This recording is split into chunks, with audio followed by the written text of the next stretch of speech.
Assalamualaikum warahmatullahi wabarakatuh. Perkenalkan, nama saya Wahiduni Saputri, mahasiswi semester 6, Prodi Pendidikan Akuntansi, Fakultas Keguruan dan Ilmu Pendidikan, Universitas Muhammadiyah Sumatera Utara. Saya membuat video pembelajaran ini untuk memenuhi mata kuliah saya, yaitu auditing. Baik, saya akan menjelaskan tentang sampling audit dalam pengujian substantif. Nah, konsep dasar dari audit sampling digunakan untuk mendapatkan informasi tentang jumlah-jumlah rupiah digunakan dalam rangka pengujian substantif untuk mengumpulkan bukti tentang kewajaran asersi-asersi manajemen dalam lembaga keuangan. Rencana sampling dalam pengujian substantif dirancang untuk pertama, mendapatkan bukti bahwa saldo rekening tidak salah saji secara material. Kedua, membuat estimasi independen tentang suatu jumlah. Lalu, di dalam sampling audit dan pengujian substantif ada ketidakpastian, risiko sampling, dan risiko audit. Auditor dimungkinkan untuk menerima sejumlah ketidakpastian dalam pengujian substantif apabila waktu dan biaya untuk memeriksa unsur-unsur dalam populasi menurut pertimbangannya akan lebih besar daripada akibat kemungkinan menyatakan pendapat yang keliru dari hasil pemeriksaan hanya pada data sampel. Sampling audit dalam pengujian substantif dipengaruhi oleh resiko sampling maupun resiko non-sampling. Resiko non-sampling yang berkaitan dalam pengujian substantif adalah: pertama, resiko keliru menerima, yaitu resiko mengambil kesimpulan berdasarkan hasil sampel bahwa saldo rekening tidak berisi salah saji material, padahal kenyataannya saldo rekening telah salah saji secara material. Kedua, resiko keliru menolak atau resiko alfa. Resiko mengambil kesimpulan berdasarkan hasil sampel bahwa saldo rekening berisi salah saji material, padahal kenyataannya saldo rekening tidak berisi salah saji secara material. Lalu, ada pendekatan sampling statistik. Terdapat dua pendekatan sampling statistik yang bisa digunakan oleh auditor dalam pengujian substantif. Yang pertama, sampling probabilitas proporsional dengan ukuran. Kedua, sampling variabel klasik.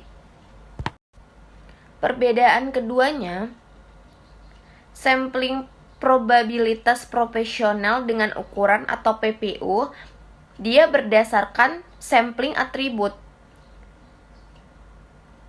Sedangkan sampling variabel klasik berdasarkan teori distribusi normal. Lalu, dalam probabilitas sampling proporsional dengan ukuran atau PPU dapat tepat apabila jumlah unit yang dalam populasi dan variabilitas tidak diketahui. Kedua, populasi hanya berisi saldo debit. Ketiga, dalam populasi diperkirakan tidak salah saji atau hanya sedikit salah saji.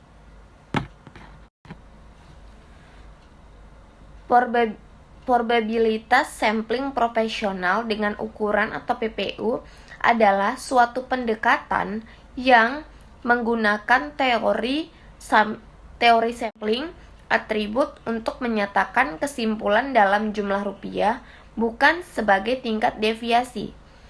Model ini diterapkan dalam pengujian transaksi dan saldo yang disaji terlalu tinggi.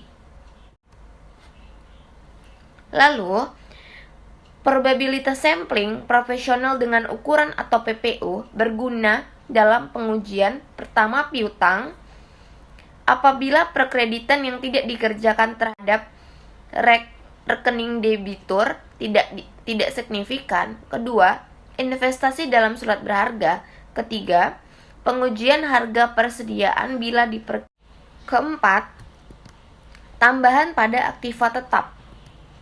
Rencana sampling. Pertama, menetapkan tujuan rencana. Kedua, merumuskan populasi dan unit sampel. Ketiga, menentukan ukuran sampel. Keempat, menentukan metode pemilihan sampel. Kelima, melaksanakan rencana sampling. Keenam, mengevaluasi hasil sampel. Merumuskan populasi dan unit sampling. Pertama ada populasi, kedua ada unit sampling, ketiga ada logical sampling unit. Melaksanakan rencana sampling. Pertama, auditor menerapkan prosedur pengauditan yang sesuai untuk menentukan suatu nilai menurut audit untuk setiap unit logis yang diikutsertakan dalam sampel. Kedua, jika ada perbedaan, maka auditor harus mencatat nilai buku dan nilai menurut audit dalam KK.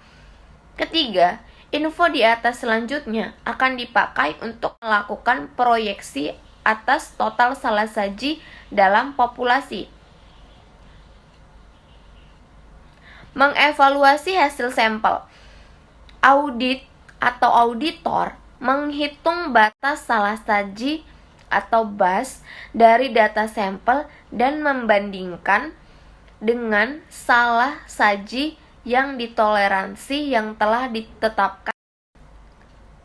Pertimbangan kualitatif salah saji dalam jumlah rupiah.